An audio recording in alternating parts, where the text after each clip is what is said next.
مجھے آج بھی وہ دن یاد ہے جب میں اپنی شادی کے بعد پہلی بار پاکستان واپس آیا تھا۔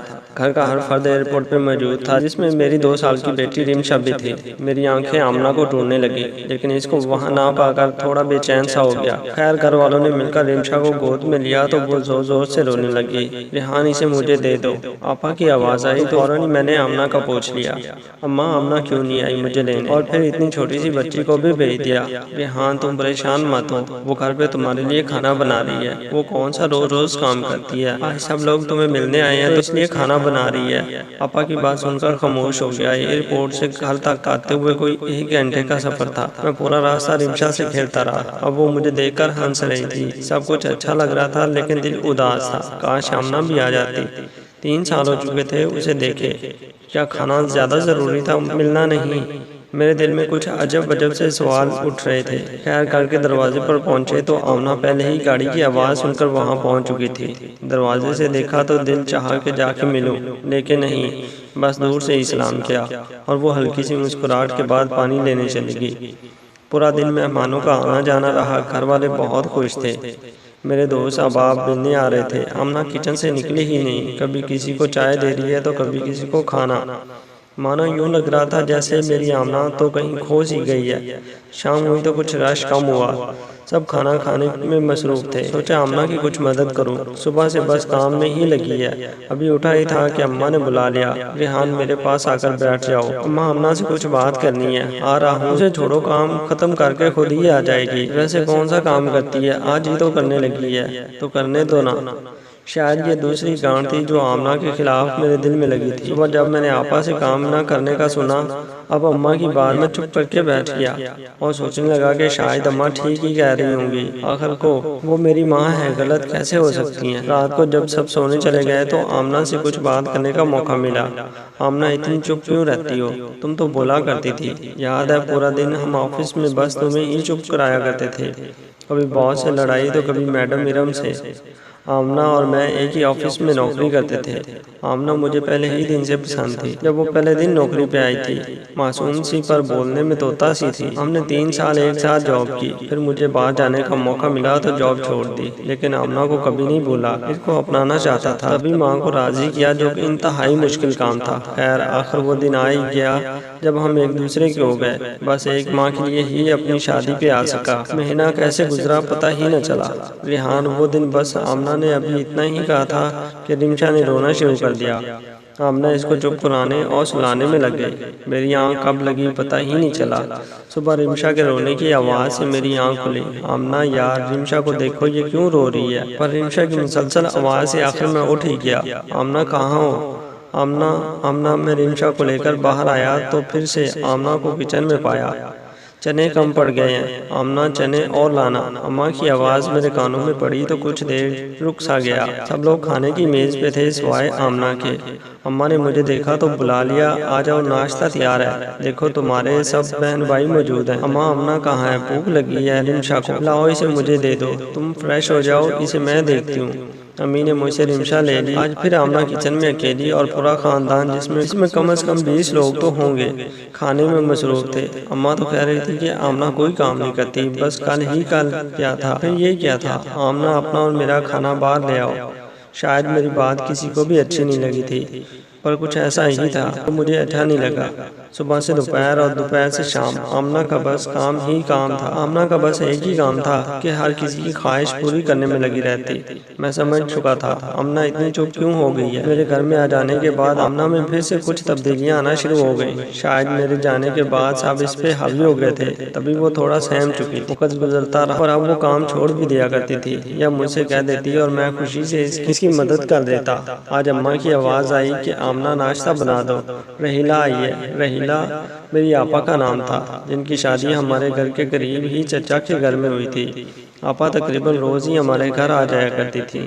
آمنہ کی کمر میں شدید درد تھا، میرے منع کرنے کے باوجود وہ کچن میں گئی اور ناشتہ تیار کرنے لگی۔ کیونکہ رمشا ابھی سو رہی تھی اس لیے میں آپا سے باتیں کرنے میں مصروف ہو گیا۔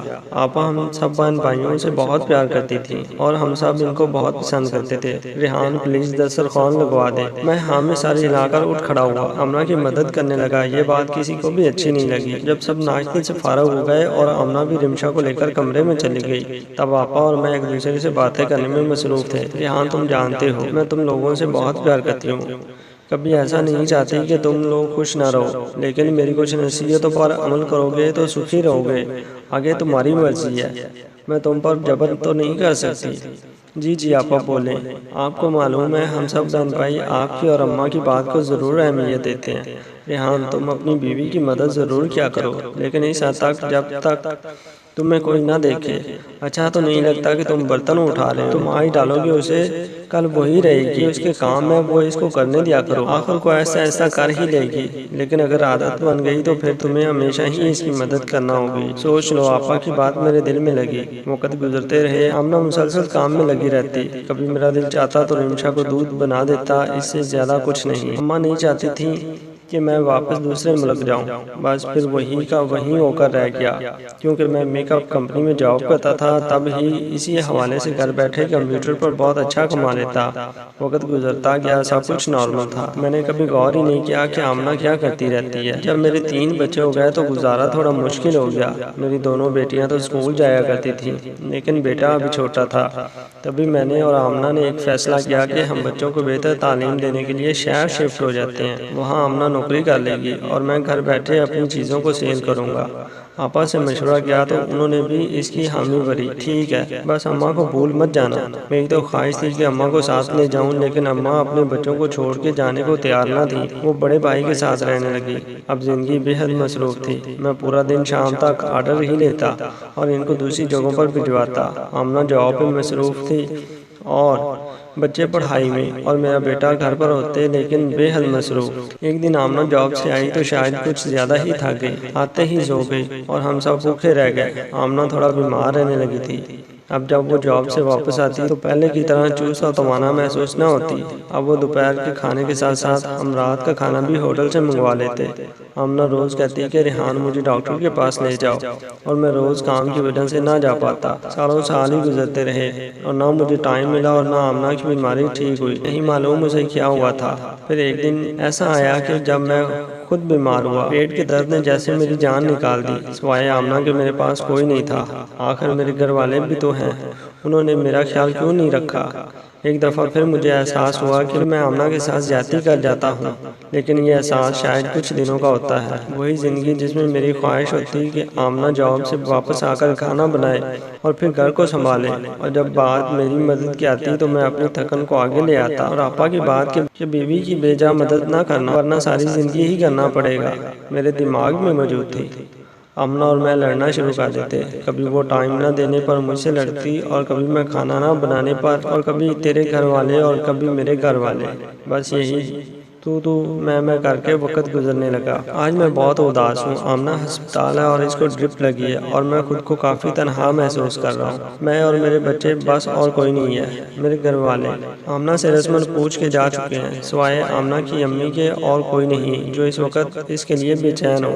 مجھے آج وہ دن یاد آتے ہیں کہ ہم کیوں لڑتے تھے، اپنا وقت ضائع کرتے تھے۔ کیوں میری آپا نے مجھے یہ نہیں کہا کہ ریحان اپنی بیوی کی مدد کیا کرو؟ یہ ہمارے نبی صلی اللہ علیہ وسلم کو بے حد پسند ہے، کیونکہ میں آمنہ کو ہر دفعہ غلط کہہ دیتا تھا اور بس مجھے یہی لگتا تھا کہ بس کام سے بھاگنے کے چکر میں رہتی ہے، کیونکہ ہر دفعہ میں اپنے گھر والوں کی بات کو صحیح سمجھ آتا تھا۔ میں نے اور میرے گھر والوں نے آمنہ کو بدل ڈالا تھا۔ وہ آمنہ جو زندگی جیا کرتی تھی، میں نے اس کی خوشیاں اپنے تانوں سے ختم کر ڈالی تھی۔ میں اس کا خیال تو بہت رکھتا، لیکن اسے اچھا بھی رکھتا، لیکن پیسوں کی آتا تھا۔ آمنہ تم واپس آ جاؤ، میں تمہارے بنا جی نہیں سکتا، تم میری زندگی کے ساتھ ہی ہو، مجھے تمہارے ساتھ کی عادت ہے، بس ٹھیک ہو جاؤ یار۔ مجھے آج سمجھ آیا کہ وہ تو کھانا بھی نہیں بناتی تھی، پھر بھی کیوں تھک جایا کرتی تھی۔ صرف کھانا بنانا گھر کے کاموں میں شامل نہیں ہوتا، اور بہت کچھ ہوتا ہے۔ آج کل میں بھی کھانا باہر سے منگواتا ہوں اور پھر بھی تھک جاتا ہوں، پورے دن میں 5 منٹ آرام نہیں کر سکتا۔ آمنہ تم سچ کہتی تھی کہ ریحان مرد ہی کیوں تھکتا ہے، آخر عورت کیوں نہیں تھکتی؟ اس کو اجازت کیوں نہیں ہوتی کہ وہ تھکن کو بیان کر سکے؟ میں اپنے سب بھائیوں سے یہ ضرور کہنا چاہوں گا کہ جو غلطی میں نے کی ہے، آپ لوگ کبھی غلطی مت کرنا۔ اپنی بیویوں کے لیے ٹائم نکالو، ان کے بھی نخرے اٹھاؤ، کیونکہ وہ ان سب کو پسند کرتی ہیں۔ اگر تم چاہتے ہو تمہاری بیویاں جوان اور حسین رہیں، تعریف کیا کرو۔ جو مرد حضرات زیادہ غصہ کرتے ہیں ان کی بیویاں جلد بیمار اور بوڑھا ہونا شروع ہو جاتی ہیں۔ اور ایک بات بہت اہم، ہمارے گھر والے جتنا ہم سے پیار کرتے ہیں اتنا ہماری بیویوں سے نہیں کر سکتے، لہٰذا بیوی آپ کی ہے نہ کہ محلے والوں کی، اور اس نے آپ کے گھر کو سنبھالنا ہے، لہٰذا اس کو مزید مضبوط بنانے کے لیے آپ کے پیار اور مدد کی ضرورت پڑتی ہے۔ جو کام ہمارے نبی پاک صلی اللہ علیہ وسلم نے کیا وہ کیسے غلط ہو سکتا ہے؟